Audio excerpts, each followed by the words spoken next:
இப்னு Abbas ரலியல்லாஹு அன்ஹு அவர்கள் கூறியதாவது, நபி ஸல்லல்லாஹு அலைஹி வஸல்லம் அவர்களின் உடலை பார்த்துவிட்டு அபூபக்கர் ரலியல்லாஹு அன்ஹு அவர்கள் வெளியில் வந்தார்கள்.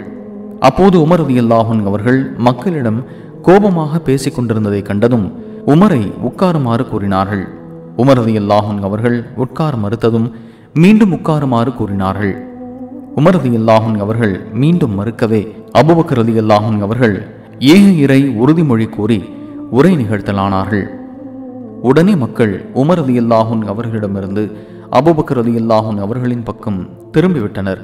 அப்போது அபூபக்கர் ரலியல்லாஹு அன்ஹு அவர்கள், இறை வாழ்த்துக்கு பின் உங்களில் யார் முஹம்மது ஸல்லல்லாஹு அலைஹி வஸல்லம் அவர்களை வழிபட்டு கொண்டிருந்தார்களோ அவர்கள் அறிந்து கொள்ளட்டும், நிச்சயமாக முஹம்மது ஸல்லல்லாஹு அலைஹி வஸல்லம் அவர்கள் இறந்து விட்டார்கள்.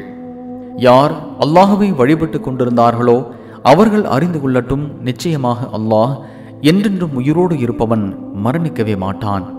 மேலும் உயர்ந்தோன் அல்லாஹ் கூறுகின்றான், முஹம்மது ஓர் இறை தூதரை அன்றி வேறில்லை. அவருக்கு முன்னரும் இறை தூதர்கள் பலர் வாழ்ந்து சென்று விட்டார்கள். அவர் இறந்துவிட்டால் அல்லது கொல்லப்பட்டால் நீங்கள் உங்கள் கால் சுவடுகளின் வழியே புறங்காட்டி பழைய பாதைக்கு திரும்பி விடுவீர்களா? அப்படி யாரேனும் கால் சுவடுகளின் வழியே புறங்காட்டி திரும்பி விடுவாரானால் அவர் அல்லாஹுவுக்கு எவ்வித தீங்கும் செய்துவிட முடியாது.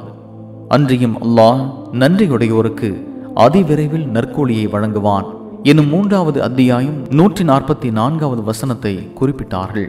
அல்லாஹ்வின் மீது ஆணையாக அபூபக்கர் ரலியல்லாஹு அன்ஹு அவர்கள் இவ்வசனத்தை அங்கு ஓதி காட்டும் வரை அல்லாஹ் இவ்வசனத்தை அருளி இருந்ததையே மக்கள் அறிந்திருக்கவில்லை என்பதைப் போலவும், அபூபக்கர் ரலியல்லாஹு அன்ஹு அவர்கள் மூலமாகத்தான் இதை அவர்கள் அறிந்து கொண்டதைப் போலவும் அங்கிருந்த ஒவ்வொருவரும் இதை ஓதி கொண்டிருந்தனர். சஹீஹுல் புகாரி 1242.